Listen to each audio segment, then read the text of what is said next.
और इस वक्त एक बड़ी खबर मिल रही है। प्रधानमंत्री नरेंद्र मोदी ने यूएई का दौरा रद्द कर दिया है। 2 दिन के सऊदी अरब दौरे पर थे प्रधानमंत्री, आज रात में ही भारत लौटेंगे प्रधानमंत्री मोदी। इस वक्त की बहुत बड़ी खबर मिल रही है। पीएम मोदी ने अपना यूएई का दौरा रद्द कर दिया है। आगे के कार्यक्रम उन्होंने रद्द कर दिए हैं। 2 दिन के सऊदी अरब के दौरे पर थे प्रधानमंत्री, लेकिन आज रात में ही प्रधानमंत्री मोदी भारत लौट रहे हैं।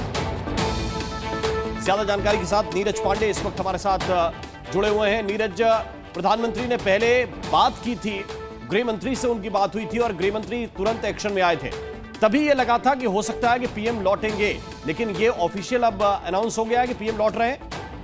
बिल्कुल ऑफिशियल अनाउंसमेंट नहीं है, लेकिन जानकारी ये आ रही है कि प्रधानमंत्री नरेंद्र मोदी का जो कार्यक्रम है वो कट शॉर्ट किया गया है। यानी पहले उनको कल रात में लौटना था, कल रात का उनका पूरा जो ऑफिशियल प्रोग्राम था कल रात में लौटने का, लेकिन घटना को देखते हुए और ये ऐसी सिचुएशन को ध्यान में रखते हुए प्रधानमंत्री नरेंद्र मोदी आज रात को ही उन्होंने लौटने का फैसला किया है। और प्रधानमंत्री नरेंद्र मोदी माना जा रहा है कि थोड़ी देर में किसी भी समय सऊदी अरब से रवाना हो सकते हैं भारत के लिए।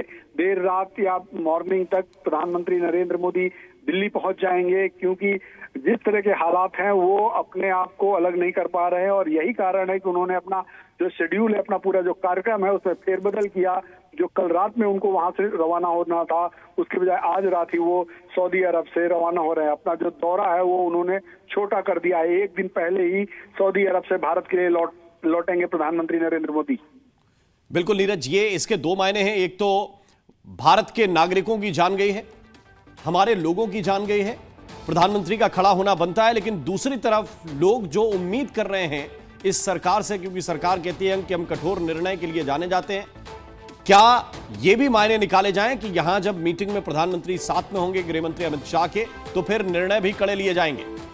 देखिए, ये देश के लिए आपदा है और आपदा के समय में देश के मुखिया के नाते, देश की सरकार के मुखिया के नाते प्रधानमंत्री का नैतिक कर्तव्य बनता है कि वो इस आपदा की घड़ी में अपने लोगों के साथ खड़े दिखें, अपने लोगों के बीच में रहें। और यही कारण है कि वो उन्होंने अपना जो कार्यक्रम है वो 1 दिन पहले पोस्टपोन किया और अभी रात में ही वो निकल रहे हैं। इसके 2 मायने हो सकते हैं। एक तो ये कि वो अपने लोगों के प्रति संवेदनशील है, दूसरा ये भी सही है कि चूंकि सरकार में बहुत सारे जो निर्णय, अहम निर्णय जो प्रधानमंत्री के स्तर पर ही लिए जाने होते हैं, वो उनके न रहने पर कौन लेता है। इसलिए प्रधानमंत्री इस इमरजेंसी सिचुएशन को ध्यान में रखते हुए उन्होंने अपना पूरा प्रोग्राम बदला है और जो कल आना था उसके बजाय वो आज रात को ही वो सऊदी अरब से भारत के लिए रवाना हो रहे हैं। इसमें कोई शक नहीं कि पिछले समय पे जब जब घटना हुई, चाहे वो उरी की घटना रही हो, चाहे पुलवामा की घटना हो रही हो, उसके बाद देश की सेना ने, देश की सुरक्षा एजेंसियों ने उसका प्रतिकूल जवाब दिया है,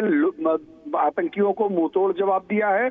और इस बार भी कुछ ऐसा देखने को मिल सकता है, क्योंकि सरकार जवाब देने में न सिर्फ सक्षम है बल्कि समय समय पर ऐसा उन्होंने करके दिखाया है। चाहे वो सर्जिकल स्ट्राइक रही हो, चाहे वो एयर स्ट्राइक रही हो, इनके जरिए कहीं ना कहीं आतंकी संगठनों को मुंहतोड़ जवाब दिया गया।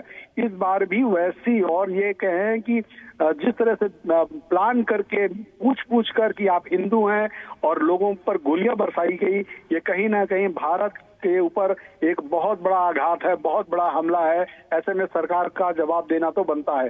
जी बिल्कुल, सरकार का जवाब देना बनता है। सरकार से लोग उम्मीद यही कर रहे हैं कि सिर्फ वो स्लोगन बनकर ना रह जाए जिसमें कहा जाता है कि हम इस हमले की कड़ी निंदा करते हैं, और इस तरह के बयान अब सोशल मीडिया पर भी चल रहे हैं कि ये बयान रिपीट ना किए जाएं। इसीलिए कड़े निर्णय के लिए प्रधानमंत्री का अब इंतजार किया जा रहा है। प्रधानमंत्री रवाना हो सकते हैं, ये जानकारी इस वक्त हमारे संवाददाता नीरज दे रहे हैं। नीरज, बहुत बहुत शुक्रिया आपका इस पूरे अपडेट के लिए।